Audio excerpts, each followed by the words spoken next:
નમસ્કાર મિત્રો, અમારા નવા વિડીયોમાં તમારું સ્વાગત છે। એક ભારતીય મહાન યોદ્ધા અને મરાઠા વંશના અંશ એવા છત્રપતિ શિવાજી મહારાજના સંપૂર્ણ જીવન વિશે જાણીએ તો મિત્રો વિડીયો અંત સુધી જરૂરથી સાંભળજો। મિત્રો જો હજુ સુધી અમારી યુટ્યુબ ચેનલને સબસ્ક્રાઇબ ન કરી હોય તો તેને સબસ્ક્રાઇબ કરી દેજો જેથી અમને ગુજરાતી ભાષામાં અવનવા વિડીયો બનાવવાનું પ્રોત્સાહન મળતું રહે। શિવાજી ભોંસલે જેમને છત્રપતિ શિવાજી તરીકે ઓળખવામાં આવે છે, એક ભારતીય યોદ્ધા અને મરાઠા વંશના અંશ હતા। શિવાજીએ આદિલશાહી સલ્તનતની સર્વોપરિતાને સ્વીકારી નહોતી અને તેમની સાથે ઘણી લડાઈઓ કરી હતી। શિવાજીએ ગેરિલા પદ્ધતિનો આવિષ્કાર કરીને એમની સાથે ઘણી લડાઈઓ જીતી હતી। શિવાજીને આદ્ય રાષ્ટ્રવાદી અને હિન્દુઓનો મહાનાયક માનવામાં આવે છે। 1674માં એમનો રાજ્યાભિષેક કરવામાં આવ્યો હતો અને તેમને છત્રપતિનું બિરુદ મળ્યું હતું। શિવાજીનો જન્મ પૂના જિલ્લાના જુનર શહેરમાં શિવનેરી કિલ્લામાં 1627માં થયો હતો। તેમના જન્મદિવસ પર એક વિવાદ છે પરંતુ મહારાષ્ટ્ર સરકારે તેમનો જન્મદિવસ 19 ફેબ્રુઆરી 1630ના રોજ સ્વીકાર્યો છે। તેમની માતાએ શિવાજીને ભગવાન શિવના નામ પર એમનું નામ શિવાજી રાખ્યું। શિવાજીના પિતા શાહજી ભોંસલે મરાઠી સેનાપતિ હતા, જેમણે ડેક્કન સલ્તનત માટે કામ કર્યું હતું। શિવાજી મહારાજની માતા જીજાબાઈ સિંધખેડના લખુજીરાવ જાધવની પુત્રી હતી। શિવાજીના જન્મ સમયે ડેક્કનની સત્તા 3 ઇસ્લામિક સલ્તનત બીજપુર, અહમદનગર અને ગોલકોંડામાં હતી। શાહજી વારંવાર નિઝામશાહી, આદિલશાહ અને મુગલ વચ્ચે તેમની વફાદારી બદલતાં રહેતા હતા પરંતુ તેમણે પોતાની જાગીર હંમેશા પુણેમાં જ રાખી અને એમની સાથે એમની નાનકડી સેના પણ હતી। શિવાજી પોતાની માંગ જીજાબાઈ પ્રત્યે બેહદ સમર્પિત હતા। ધાર્મિક વાતાવરણે શિવાજી પર ઊંડી અસર પાડી હતી, જેના કારણે મહાન હિન્દુ ગ્રંથો રામાયણ અને મહાભારતની વાતો તેમણે તેમની માતા પાસેથી સાંભળી હતી।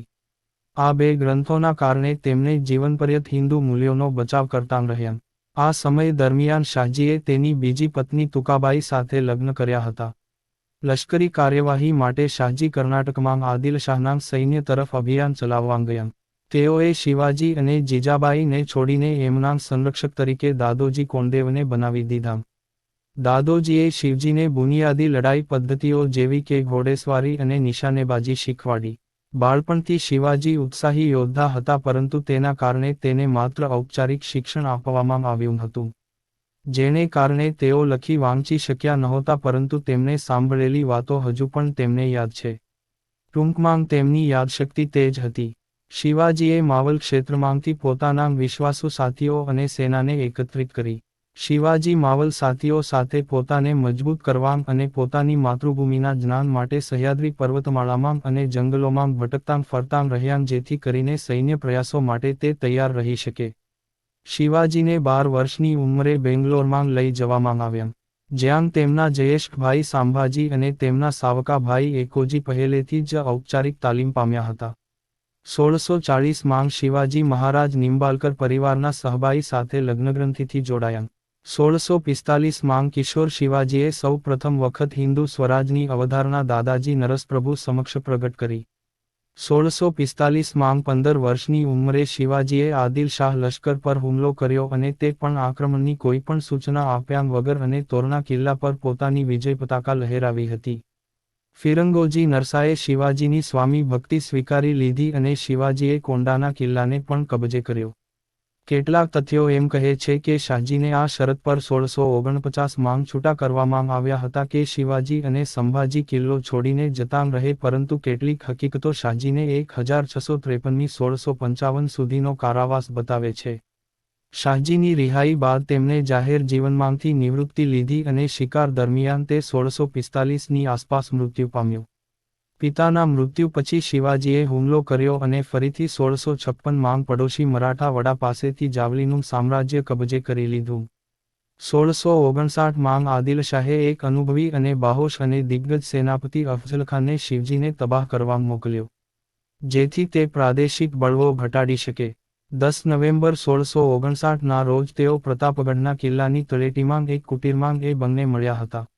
આવા હુકમનામું તૈયાર કરવામાં આવ્યું હતું કે બંને ફક્ત એક જ તલવાર સાથે રૂબરૂ મળશે। શિવાજીને સંદેહ થયો કે અફઝલ ખાન તેમની પર હુમલો કરવા માટે એક અલગ વ્યૂહરચના સાથે આવશે, તેથી શિવાજી તેના કપડા હેઠળ નીચે કવચ, જમણી ભુજા પર છુપાવેલો વાઘ ખાને ડાબા હાથમાં એક કટાર લઈને એ કુટીરમાં પ્રવેશ્યા હતા. તથ્યો અનુસાર બંનેમાંથી કોઈ એકે પહેલો વાર કર્યો. અફઝલ ખાનને મરાઠા ઇતિહાસમાં વિશ્વાસઘાતી તરીકે વર્ણવવામાં આવ્યો છે, જ્યારે શિવાજીને પારસીના ઇતિહાસમાં બેવફા તરીકે વર્ણવવામાં આવ્યા છે. આ લડાઈમાં અફઝલ ખાનની કટાર શિવજીના કવચમાં ભરાઈ ગઈ અને શિવાજીએ પોતાના ઘાતક હથિયાર વાઘ દ્વારા એવો તે ઘાતક હુમલો કર્યો કે અફઝલ ખાન ત્યાંને ત્યાં મારી ગયો. કહો કે શિવજીએ એને ફાડી નાખ્યો. આ પછી શિવાજીએ પોતાના છુપાવેલા સૈનિકોને બીજાપુર પર જવાના સંકેત આપ્યા અને આદેશ પણ આપી દીધો. પ્રતાપગઢનું યુદ્ધ 10 નવેમ્બર 1659ના રોજ લડાયું હતું, જેમાં શિવાજીની સેનાએ બીજપુરના સલ્તનતની સેનાને હરાવી દીધી હતા. ચુસ્ત મરાઠા પાયદળ અને ઘોડેસવારે બીજપુર પર હુમલો કરવો શરૂ કર્યો અને બીજપુરના ઘોડેસવાર તૈયાર થાય એ પહેલાં જ આક્રમણ કરી દીધું. મરાઠા સૈન્યે બીજોપુર લશ્કરને પાછું ધકેલ્યું. બીજપુર સૈન્યના 3000 સૈનિકો માર્યા ગયા હતા અને અફઝલ ખાનના 2 પુત્રોને બંદી બનાવી લેવામાં આવ્યા હતા. આ બહાદુરીથી શિવાજી મરાઠા લોકોમાં હીરો અને મહાન નાયક બની ગયા. મોટી સંખ્યામાં જપ્ત કરાયેલા શસ્ત્રો, ઘોડા અને અન્ય લશ્કરી સાધનો સાથે મરાઠા સૈન્ય મજબૂત બન્યું. મુગલ સમ્રાટ ઔરંગઝેબે શિવાજીને મુગલ સામ્રાજ્ય માટે મોટો ખતરો માની લીધો. પ્રતાપગઢમાં થયેલા નુકસાનની ભરપાઈ કરવા અને નવોદય મરાઠા શક્તિને હરાવવા આ વખતે બીજપુરના નવા સેનાપતિ રુસ્તમઅઝમના નેતૃત્વ હેઠળ શિવાજી સામે 10,000 સૈનિકો મોકલ્યા. મરાઠા સૈન્યના 5,000 સવારના સૈનિકોની મદદથી શિવાજીએ 28 ડિસેમ્બર 1659ના રોજ કોલ્હાપુર નજીક હુમલો કરી દીધો. આક્રમણને તેજ કરી દઈને શિવાજીએ દુશ્મન સેના પર બરાબર મધ્યમાં જ પ્રહાર કર્યો અને 2 ઘોડેસવાર સેનાએ બંને બાજુએથી હુમલો કરી દીધો. કની કેટલાની કલાકો આ યુદ્ધ ચાલ્યું, પરંતુ અંતમાં બીજાપુરની સેના વિના કોઈ નુકસાન સહન કર્યા વગર પરાસ્ત થઈ ગઈ. સેનાપતિ રુસ્તમઅઝમ રણભૂમિ છોડીને જતો રહ્યો. આદિલશાહી સેનાએ આ વખતે 2000 ઘોડા અને 12 હાથી ગુમાવ્યા. 1660માં આદિલશાહે તેના નવા સેનાપતિ સિદ્દી જોહર સાથે મુગલો સાથે ગઠબંધન કરીને હુમલા માટે તૈયારી કરી. તે સમયે શિવાજીની સેના પન્હાલામાં તેમની છાવણીમાં હતી. સિદ્દી જોહરના સૈન્યએ શિવાજીના સૈન્યને ઘેરો ઘાલ્યો હતો અને કિલ્લાથી પુરવઠાનો રસ્તો બંધ કરી દીધો હતો.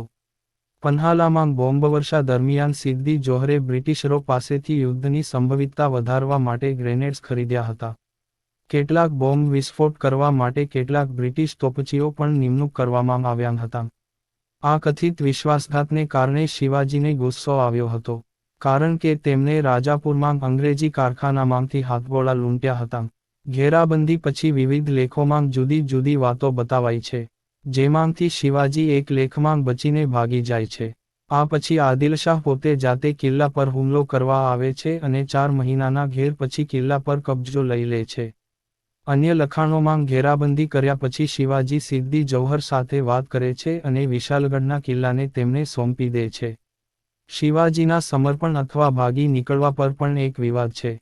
લખાણો અનુસાર શિવાજી રાત્રે અંધારામાં પન્હાલામાંથી નીકળી જાય છે અને દુશ્મન સૈન્ય તેમનો પીછો કરે છે. મરાઠાના સરદાર બંદલ દેશમુખના બાજી પ્રભુ દેશપાંડે પોતાના 300 સૈનિકો સાથે સ્વેચ્છાએ દુશ્મન લશ્કર રોકવા માટે લડે છે અને કેટલાક સૈનિકો શિવાજીને વિશાલગઢના કિલ્લા સુધી પહોંચાડી દે છે. પવનખિંડના યુદ્ધમાં નાનકડી મરાઠા સેના વિશાળ દુશ્મન સેના રોકી રાખીને શિવાજીને બચીને નીકળવા માટે સમય આપે છે. બાજી પ્રભુ દેશપાંડે આ યુદ્ધમાં ઘાયલ થવાં છતાં પણ એ ત્યાં સુધી લડતા રહ્યા જ્યાં સુધી વિશાલગઢથી એમની તોપોનો અવાજ ના સંભળાય. તોપનો અવાજ એ વાતનો સંકેત હતો કે શિવાજી સુરક્ષિત કિલ્લા સુધી પહોંચી ગયા છે. 1657 સુધીમાં શિવાજીએ મુગલ સામ્રાજ્ય સાથે શાંતિપૂર્ણ સંબંધો સ્થાપ્યા. શિવાજીએ ઔરંગઝેબને બીજપુર કબજે કરવા માટે મદદ કરવાની દરખાસ્ત કરી હતી અને બદલામાં તેણે બીજાપુરી કિલ્લાઓ અને ગામોને એના અધિકારમાં આપવાની વાત કરી. મુગલો સાથે શિવાજીનો સંઘર્ષ 1657માં શરૂ થયો હતો, જ્યારે શિવાજીના 2 અધિકારીઓએ અહમદનગર નજીક મુગલ વિસ્તારમાં હુમલો કર્યો. આ પછી શિવાજીએ જુનાર પર હુમલો કર્યો અને 3 લાખ સિક્કા અને 200 ઘોડા લઈને ભાગી ગયા. ઔરંગઝેબે જવાબી હુમલામાં નસીરી ખાનને આક્રમણ કરવા માટે મોકલ્યો. એવું કહેવાય છે કે અહમદનગરમાં શિવાજીની સેનાને હરાવી હતી. ઇતિહાસમાં શિવાજી અપરાજિત રાજા તરીકે જ જગમશહૂર છે, પરંતુ શિવાજી વિરુદ્ધ ઔરંગઝેબની લડાઈ વરસાદી ઋતુને કારણે અને શાહજહાંની નાદુરસ્ત તબિયતને કારણે બાધિત થઈ ગયું. બીજપુરની બડી બેગમની વિનંતીને આધારે ઔરંગઝેબે તેના મામા શાઇસ્તા ખાનને 1,50,000 સૈનિકો સાથે મોકલ્યા. આ સૈન્યએ પુણે અને ચાકણના કિલ્લાને કબજે કરીને 1 મહિના સુધી હુમલો કર્યો અને ઘેરો ઘાલ્યો. શાઇસ્તા ખાન તેના વિશાળ સૈન્યનો ઉપયોગ કરીને મરાઠા પ્રદેશો અને શિવાજીના નિવાસસ્થાન લાલ મહલ ઉપર હુમલો કર્યો. શિવજીએ શાઇસ્તા ખાન પર અનપેક્ષિત હુમલો કર્યો, જેમાં શિવાજી અને તેના 200 સાથીઓએ પુણેમાં લગ્નની આડમાં ઘૂસણખોરી કરી હતી. મહેલના પહેરેદારોને હરાવીને દુબળ પર ચઢી જઈને શાઇસ્તા ખાનના નિવાસસ્થાન સુધી પહોંચી ગયા હતા અને ત્યાં જે કોઈ મળ્યા એમને મારી નાખ્યા. શાઇસ્તા ખાન અને શિવાજીના ઝઘડામાં તેમણે અંગૂઠો ગુમાવ્યો અને ત્યાંથી બચીને ભાગી નીકળ્યો. આ ઘૂસણખોરીમાં તેમના પુત્રો અને પરિવારના અન્ય સભ્યો માર્યા ગયા હતા. શાઇસ્તા ખાન પુણેની બહાર મુગલ લશ્કરમાં આશરો લીધો અને ઔરંગઝેબે તેને શરમની સજા રૂપે એને બંગાળમાં મોકલી દીધા. શાઇસ્તા ખાને એક ઉઝબેક સેનાપતિ કરતલબ ખાનને હુમલો કરવા મોકલ્યો. તે 30,000 મુગલ સૈનિકો સાથે પુણે જવા રવાના થયો અને પ્રદેશની પાછળથી અણધારી રીતે મરાઠાઓ પર હુમલો કરવાની યોજના બનાવી. ઉમ્મેરખીંડના યુદ્ધમાં શિવાજીની સેનાએ પાયદળ અને ઘોડેસવાર સેના સાથે ઉમ્મેરખીંડના ગાઢ જંગલોમાં ઘાતક હુમલો કર્યો. શાઇસ્તા ખાનના આક્રમણોના પ્રતિશોધ લેવાંગ અને સમાપ્ત રાજકોષને ભરવાંગ માટે 1664માં શિવાજીએ મુગલોના વ્યાપાર કેન્દ્ર સુરતને લૂંટી લીધું. ઔરંગઝેબ ગુસ્સામાં આવ્યો હતો અને 1,50,000 સૈનિકો સાથે મિર્ઝા રાજા જયસિંહને મોકલ્યા હતા. જયસિંહના સૈન્યએ અનેક મરાઠા કિલ્લાઓ પર કબજો કર્યો અને શિવાજીને વધુ કિલ્લો ગુમાવવાને બદલે ઔરંગઝેબે શરતો પાળવાની ફરજ પાડી. જયસિંહ અને શિવાજી વચ્ચે પુરંદરની સંધિ થઈ, જેમાં શિવાજીએ 23 કિલ્લા આપ્યા અને મુગલોને જુર્માના પેટે 4 લાખ રૂપિયાનો દંડ ભરવો પડ્યો. તેઓ ઔરંગઝેબના દરબારમાં મુઘલ સરદાર તરીકે તેમના પુત્ર સંભાજીની સેવા આપવા માટે સંમત થયા હતા. શિવાજીના એક સેનાપતિ નેતાજી પલકર ધર્મ પરિવર્તન કરીને મુગલોમાં જોડાયા અને તેમને બહાદુરીને પુરસ્કારો પણ આપવામાં આવ્યા હતા. મુગલોની સેવા કર્યાના 10 વર્ષ પછી તે ફરીથી શિવાજી પાસે પાછો ફર્યો અને શિવાજીના આદેશ પર ફરીથી હિન્દુ ધર્મ સ્વીકાર્યો.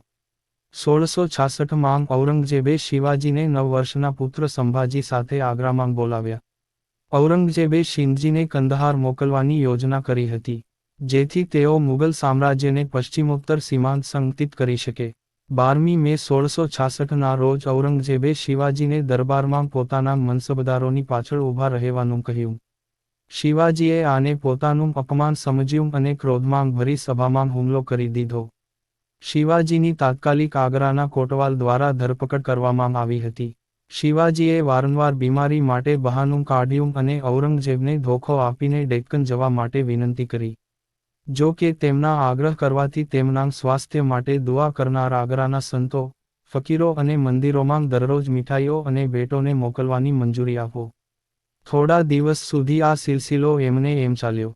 ત્યારબાદ શિવાજીએ સંભાજીને એક મીઠાઈની ટોપલીમાં બેસાડીને અને પોતે એ મીઠાઈઓની ટોપલી ઉઠાવનાર મજૂર બનીને ત્યાંથી ભાગી ગયા. એના પછી શિવાજી અને એનો પુત્ર સાધુના વેશમાં ત્યાંથી નીકળીને ભાગી ગયા. ભાગી નીકળ્યા પછી શિવાજીએ પોતાની જાતને અને સંભાજીને મુગલોથી બચાવવા માટે મૃત્યુની જૂઠી અફવા ફેલાવી. ત્યાર પછી સંભાજીને વિશ્વસનીય લોકો દ્વારા આગ્રાથી મથુરા લાવવામાં આવ્યા. શિવાજીના બચી નીકળ્યા પછી શત્રુતા નબળી પડી ગઈ અને 1670ના અંત સુધીમાં સંધિની શરતોનો અંત આવ્યો. એના પછી શિવાજીએ મુગલો વિરુદ્ધ એક મોટું આક્રમણ કર્યું અને 4 મહિનામાં તેઓએ ફરીથી મુગલો દ્વારા છીનવાયેલા પ્રદેશો કબજો મેળવી લીધો.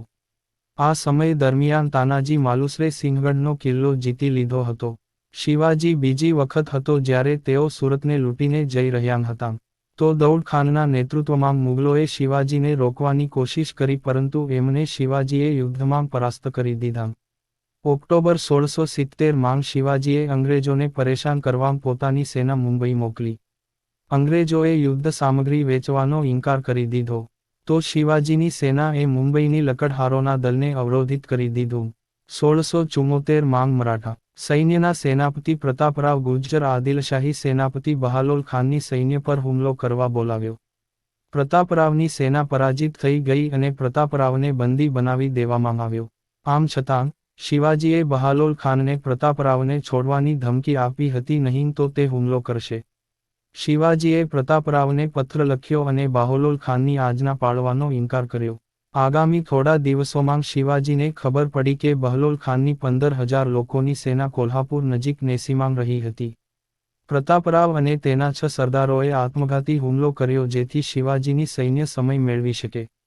મરાઠાઓએ પ્રતાપરાવના મૃત્યુનો બદલો લેવા માટે બહાલોલ ખાનને હરાવ્યા અને લઈને તેમની પાસેથી તેમની જાગીર છીનવી લીધી. શિવાજી પ્રતાપરાવના મૃત્યુથી ખૂબ દુઃખી હતા અને તેમણે પ્રતાપરાવની પુત્રીને તેના બીજા પુત્ર સાથે લગ્ન કરાવ્યા.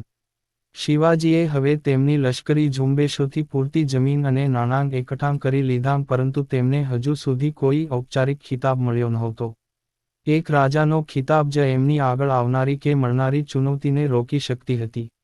શિવાજીને રાયગઢમાં મરાઠાના રાજાનું બિરુદ આપવામાં આવ્યું હતું.